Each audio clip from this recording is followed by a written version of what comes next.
She was so sweet. Everybody loved her. She always had a smile on her face. Bibby was very vivacious.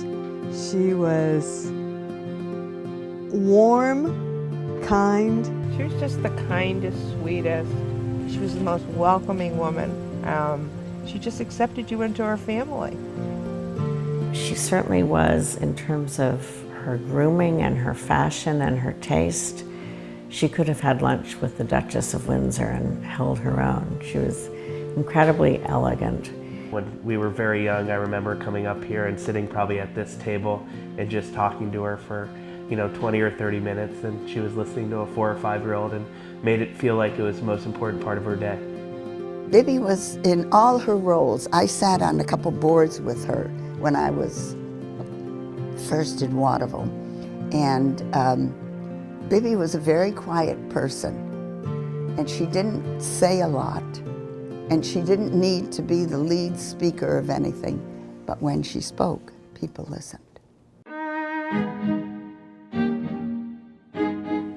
Mom grew up in Waterville, Maine.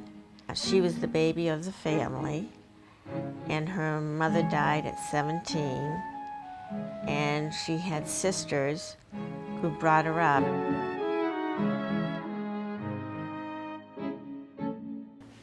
And she went to the Waterville High and went to college in Boston. She went to Leslie College, and so before she was always in Boston, she was known as the lady who always dressed beautifully. She always had a picture of herself when she went to Colby as a basketball player. People in this family in her time period only went to Colby. And so, she was number whatever in the lineup of the over 50 people in the family who went to Colby. And she just spoke so much about Colby, and she was so proud to share her alma mater. So,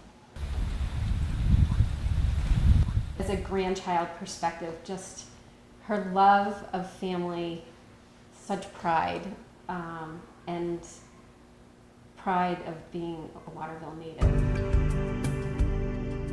She loved Waterville.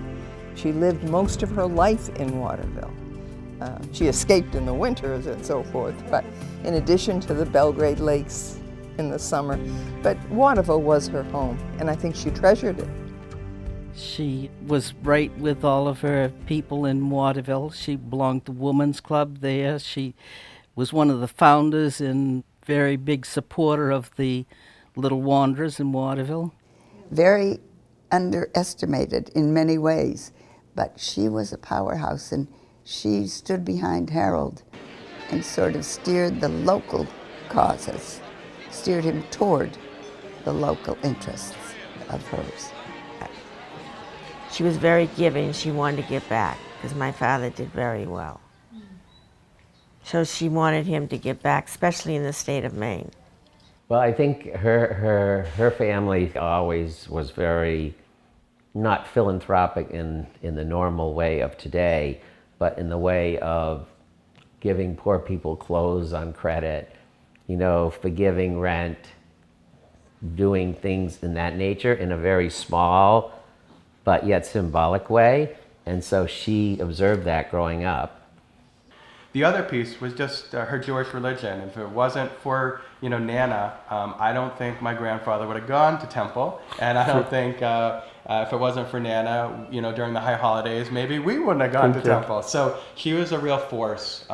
Being the Jewish religion to her meant it was really important. It was a part of her. It was something that was really part of her identity, and she wanted us to really embrace that too. What I think about is that there's a time period growing up as a young girl in this house where my mother, my Nana, and my Aunt Bibby were always together for various things. They were all on committees for Hadassah, B'nai B'rith, the sisterhood.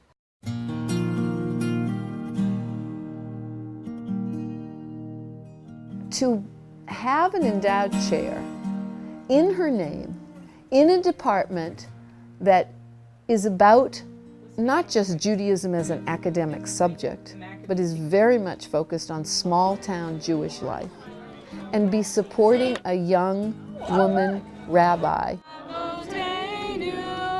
who is also educating and activating the community and Hillel, and have that in her name. I mean, kvelling is what she would be, is what they would say in Yiddish. Kvelling, kvelling, kvelling. I think it's a wonderful way to honor her memory. I think it ties together the Colby that she loved and the Beth Israel Synagogue that she loved, and the idea that both of these were going to be more substantially supported is the right thing for this family to have done. Oh, she would be thrilled. She would be thrilled. Yes, right. And she used to wear, well, it's a Jewish Yiddish word, nachas. She always used to say that would have given her much nachas. And if I had one wish, that they would be here today, and I could express to them more fully how much we appreciate them and still appreciate their wonderful family.